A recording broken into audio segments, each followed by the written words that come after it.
2025 champions trophy అయితే చివరి దశకు అయితే చేరుకుంది. ఏప్రిల్ 9వ తేదీ ఫైనల్ మ్యాచ్ తో అయితే ఈ ఛాంపియన్స్ ట్రోఫీ ముగియబోతుంది. ఫైనల్స్ లో అయితే ఇండియా వర్సెస్ న్యూజిలాండ్ అయితే తలపడబోతున్నాయి దుబాయ్ వేదికగా. వీళ్ళిద్దరైతే 25 సంవత్సరాల తర్వాత మళ్ళీ ఫైనల్ మ్యాచ్ అయితే తలపడుతున్నారు. మెయిన్లీ టీమిండియాకి అయితే ఇది ఒక రివెంజ్ సమయం అనే చెప్పాలి. 2000 అయితే టీమిండియా మీద న్యూజిలాండ్ టీం ఛాంపియన్స్ ట్రోఫీని అయితే ఎగరేసుకోపోయారు. ఇప్పుడైతే మాత్రం దానికి రివెంజ్ తీసుకోవాల్సిన సమయం అయితే టీమిండియాకి రానే వచ్చింది. మన వాళ్ళైతే మాత్రం ఎట్టి పరిస్థితుల్లోనూ కివీస్ టీం అయితే తక్కువ అంచనా వేసి అయితే ఆడకూడదు. మనకి నాకౌట్స్ లో కివీస్ టీం చాలా డేంజరస్ టీం. టీమిండియా అనగానే కివీస్ టీం అయితే రెచ్చిపోయి మరి వాళ్ళైతే ఆడుతూ ఉంటారు. గ్రూప్ స్టేజ్ లో ఎలా ఆడుతున్నప్పటికీ నాకౌట్స్ లో మాత్రం ఇండియాకి ఎప్పుడు అడ్డుకోవడాలాగే నుంచుంటారు.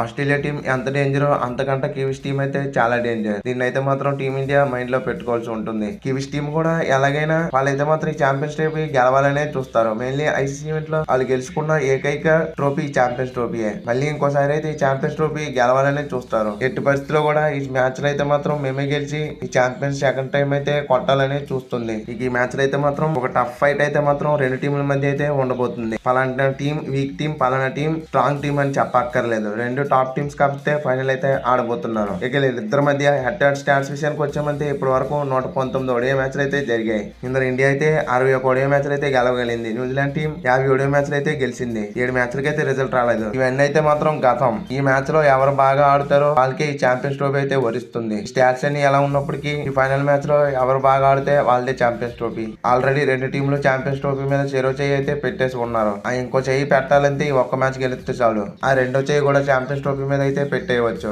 ఇక ఈ మ్యాచ్ అయితే దుబాయ్ వేదికగా మధ్యాహ్నం 2:30 గంటలకు అయితే ఎప్పుడులాగే స్టార్ట్ అవబోతుంది. ఇక్కడ పిచ్ రిపోర్ట్ విషయానికి వచ్చామంటే అస్సలు అంచనాలు అయితే వేయలేకపోతున్నారు. ఒక మ్యాచ్ లో అయితే స్పిన్ ఫ్రెండ్లీగా ఉంటుంది. ఒక మ్యాచ్ లో అయితే బ్యాటింగ్ బాగా అనుకూలిస్తుంది. ఇక్కడ పిచ్ అయితే మాత్రం అన్ప్రెడిక్టబుల్ అనే చెప్పాలి. ఇదే న్యూజిలాండ్ వర్సెస్ ఇండియా మ్యాచ్ జరిగినప్పుడు అయితే పిచ్ అయితే ఒక స్పిన్ ఫ్రెండ్లీ వికెట్ గా మారిపోయింది. అదే ఆస్ట్రేలియాతో సెమీస్ మ్యాచ్ లో అయితే మాత్రం బ్యాటింగ్ కి బాగా అనుకూలించింది. మేబీ లాస్ట్ యూజ్ చేసిన సెమీఫైనల్ యూజ్ చేసిన పిచ్ అయితే మాత్రం ఈ మ్యాచ్ కూడా యూజ్ చేసే అవకాశం ఉండొచ్చు. లేదనుకుంటే ఒక ప్రెస్ పిచ్ అయితే ఇవ్వచ్చు. ఒక ప్రెస్ పిచ్ ఇస్తే మాత్రం కొంచెం స్కోర్ అయితే వచ్చే అవకాశం ఎక్కువగా ఉండొచ్చు. అదే సెమీఫైనల్ కొన్ని పిచ్ ఇస్తే మాత్రం అంతగా స్కోర్ అయితే రాకపోవచ్చు అని చెప్పాలి. ఈ గ్రౌండ్ స్టాట్స్ విషయానికి వచ్చామంటే ఇప్పటి వరకు 62 మ్యాచ్లు అయితే జరిగాయి. ఫస్ట్ బ్యాటింగ్ చేసిన టీం 23 మ్యాచ్లు అయితే గెలిచారు. ఇక చేసింగ్ చేసిన టీం 37 మ్యాచ్లు అయితే గెలవగలిగింది. ఈ గ్రౌండ్ లో అయితే మాత్రం చేసింగ్ కే అనుకూలంగా ఎక్కువగా కనబడుతున్నాయి రికార్డ్స్ అయితే మాత్రం. ఈ ఛాంపియన్స్ ట్రోఫీలో కూడా టీమిండియా ఆడిన మ్యాచెస్ లో ఎక్కువ చేసి గెలవగలిగింది. స్టాట్స్ ఎలా ఉన్నప్పటికీ టాస్ విషయానికి వచ్చామంటే టాస్ గెలిచిన కెప్టెన్ ఫస్ట్ ఫీల్డింగ్ తీసుకునే అవకాశం ఎక్కువగా కనబడుతుంది. న్యూజిలాండ్ టాస్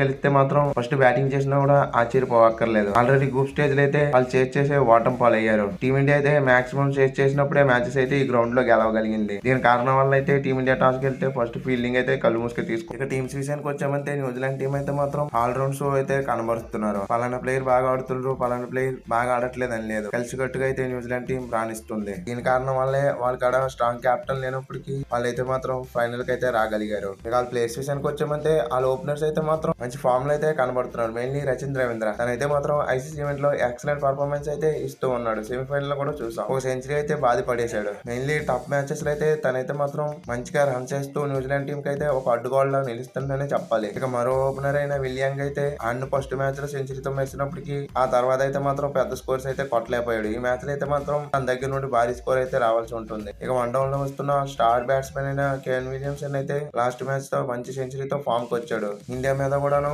గ్రూప్ స్టేజ్ లాంటి మ్యాచ్ లో మంచి రన్స్ అయితే కొట్టగలిగాడు. మెయిన్లీ పెద్ద మ్యాచ్ లో అయితే కేన్ విలియమ్సన్ న్యూజిలాండ్ కి మంచి స్కోర్ అందిస్తూనే ఉంటాడు. ఇక నెంబర్ 4 లో వస్తున్న డారెన్ మిచెల్ కూడా మంచి ఫామ్ లో అయితే కనబడుతుందో. లాస్ట్ మ్యాచ్ లో కూడా చూసాం మంచిగా హాఫ్ సెంచరీ దగ్గర వరకు అయితే బాగా రాణించగలిగాడు. ఇక పెద్ద మ్యాచ్ లో కూడా తను కూడా మంచిగా బ్యాటింగ్ చేసే సత్తా అయితే కనబడుతుంది. ఇక టామ్ లేథన్ కూడా మంచి ఫామ్ కి వచ్చాడంటే వాళ్ళ బ్యాటింగ్ కి తిరుగుండదు. ఇక ఫినిషింగ్ లో గేన్ ఫిలిప్స్, మైకేల్ బ్రేస్వెల్ వీళ్ళిద్దరు అయితే మాత్రం బాగా ఫినిష్ చేస్తుంటారు. మెయిన్లీ గేన్ ఫిలిప్స్ అయితే మాత్రం ఆ వచ్చే స్టార్ట్ ని బాగా ఫినిష్ చేయగలుగుతుండనే చెప్పాలి న్యూజిలాండ్ టీం కి. తన ఫినిషింగ్ వల్లే న్యూజిలాండ్ టీం కి అయితే ఆ 30-20 రన్స్ అయితే ఎక్స్ట్రా యాడ్ అవుతున్నాయి. ఇక వాళ్ళ బౌలింగ్ డిపార్ట్మెంట్ విషయానికి వచ్చామంటే వాళ్ళ పేస్ బౌలర్స్ అయితే యంగ్స్టర్స్ అయినప్పటికీ చాలా మంచిగా బౌలింగ్ అయితే చేయగలుగుతున్నారు. పిచ్ కి తగ్గట్టుగా ఎక్సలెంట్ బౌలింగ్ అయితే చేస్తూ ఉన్నారనే చెప్పాలి. మెయిన్లీ వాళ్ళ పేస్ బౌలింగ్ డిపార్ట్మెంట్ లో మ్యాటీ హెండ్రీ అయితే మాత్రం ఎక్సలెంట్ బౌలింగ్ అయితే చేస్తూ ఉన్నాడు. ఇండియాతో జరిగిన మ్యాచ్ లో కూడా చూసాం తనైతే ఒక 5 అయితే తీసుకోగలిగాడు. ఇక తనకు తోడుగా అయితే విల్వోరు చాలా మంచి బౌలింగ్ అయితే న్యూజిలాండ్ టీం కి అందిస్తున్నాడు. తనకు చాలా మంచి సపోర్ట్ కూడా ఇస్తూ ఉన్నాడు. కేఎల్ జేమ్సన్ కూడా వీళ్ళిద్దరికి మంచి సపోర్ట్ అయితే అందిస్తుండనే చెప్పాలి. వీళ్ళ స్పిన్ డిపార్ట్మెంట్ విషయానికి వచ్చామంటే మన ఇండియాతో కంపేర్ చేస్తే అంత డేంజరస్ గా లేకపోయినప్పటికీ ఒక రకంగా అయితే డేంజరస్ స్పిన్ అటాక్ అనే చెప్పాలి. మెయిన్లీ ఆ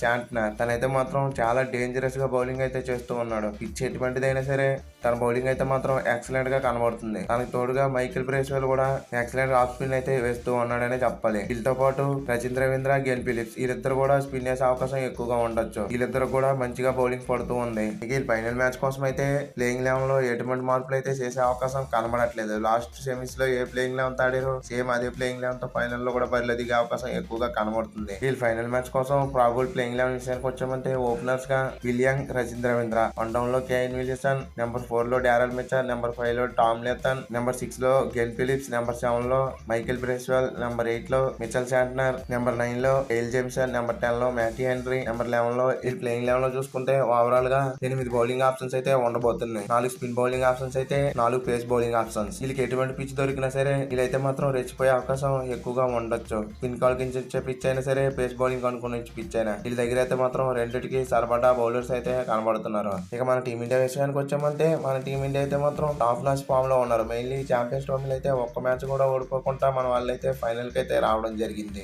ఇక ఈ ఫైనల్ లో కూడా అదే ఫామ్ కంటిన్యూ చేస్తే 2013 తర్వాత అయితే టీమిండియా మళ్ళీ ఈ ఛాంపియన్స్ ట్రోఫీ అయితే గెలుచుకోబోతారు. మన ప్లేయర్స్ అయితే మాత్రం కలిసికట్టుగా రాణిస్తూ ఉన్నారు. తక్కువ స్కోర్ కొట్టినా ఎక్కువ స్కోర్ కొట్టినా సరే కలిసికట్టు ఆడుతూ ఆ విజయాలు అయితే అందుకోగలిగారు. ఇక ఈ ఒక్క మ్యాచ్ లో కూడా కలిసికట్టుగా రాణిస్తే మాత్రం మనకైతే ఆ విజయ్ ట్రోఫీ అనేది దక్కుతుంది. ఇక మన ప్లేయర్స్ విషయానికి వచ్చామంటే మన ఓపెనర్స్ అయితే మాత్రం లాస్ట్ 2 మ్యాచ్ లో ఫెయిల్ అయినప్పటికీ గతంలో అయితే మాత్రం చాలా మంచి ఫామ్ లో అయితే కనబడుతున్నారు. మెయిన్లీ ఫైనల్ మ్యాచ్ లో అయితే రోహిత్ శర్మ, శుభ్మన్ గిల్ వీళ్ళిద్దరు అయితే మాత్రం పికప్ అయి రన్స్ అయితే కొట్టాల్సి ఉంటుంది. ఇక వన్ డౌన్ లో వస్తున్న విరాట్ కోహ్లీ అయితే మాత్రం ఫ్యాంటాస్టిక్ ఫామ్ కి అయితే రావడం జరిగింది. తన లాస్ట్ మ్యాచ్ లో ఎటువంటి స్కోర్ కొట్టాడో మనం ప్రత్యేకంగా చెప్పక్కర్లేదు. ఇక నెంబర్ 4 లో సురేష్ అయ్యర్ అయితే మాత్రం భయంకర ఫామ్ లో అయితే ఈ ఛాంపియన్స్ ట్రోఫీలో కనబడుతున్నాడు. చాలా మంచిగా అయితే తనైతే మాత్రం రన్స్ చేస్తూ ఉన్నాడు. ఈ మ్యాచ్ లో కూడా మిడిల్ ఆర్డర్ లో తనైతే మాత్రం మన కీ ప్లేయర్. ఇక నెంబర్ 5 లో వస్తున్న అక్షర్ పటేల్ కూడా మంచి ఫామ్ లో అయితే ఉన్నాడనే చెప్పాలి. కేఎల్ రాహుల్ కూడా లాస్ట్ మ్యాచ్ లో ఆ ఫినిషింగ్ టచ్ అయితే ఇవ్వగలిగాడు. ఇక హార్దిక్ పాండ్యా, రవీంద్ర జడేజా కూడా మంచిగా బ్యాట్ తో అయితే మెరుస్తున్నారని చెప్పాలి. రవీంద్ర జడేజాకి ఇప్పటివరకు బ్యాట్ తో మెరిసే అవకాశం రాపోయినప్పటికీ హార్దిక్ పాండ్యా అయితే మాత్రం లాస్ట్ మ్యాచ్ లో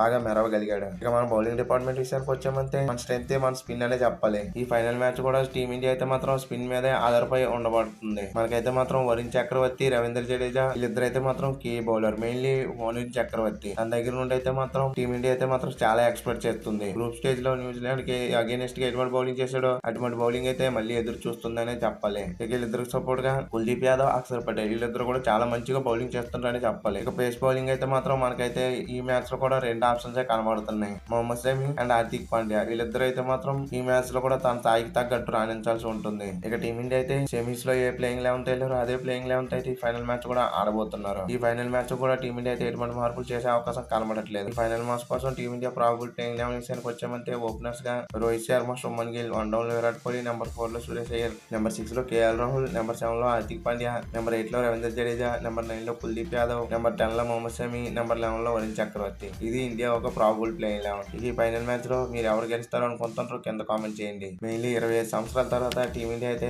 ఆ రివెంజ్ అయితే తీసుకోగలుగుతుందా లేదా అనేది కూడా కింద కామెంట్ చేసి చెప్పండి ఫ్రెండ్స్. నన్ను అడిగితే మాత్రం ఈ ఫైనల్ మ్యాచ్ లో టీమిండియా గెలిచే అవకాశం ఎక్కువగా కనబడుతుంది. ఆన్ ది పేపర్ చూసినా ఫామ్ వైజ్ చూసినా రెండు టీంలు అయితే మాత్రం చాలా టఫ్ గానే ఉన్నాయి. న్యూజిలాండ్ కంటే టీమిండియా అయితే మాత్రం ఒక 10% ఎడ్జ్ అయితే ఉండబోతుంది. ఇది మీరు అయితే మాత్రం న్యూజిలాండ్ కంటే టీమిండియా మరీ అంత డేంజరస్ గా అయితే లేదనే చెప్పాలి. ఇక ఈ మ్యాచ్ లో మీరు ఎవరు గెలుస్తారు అనేది కింద కామెంట్ చేయండి. Thank you for watching. Have a nice day friends.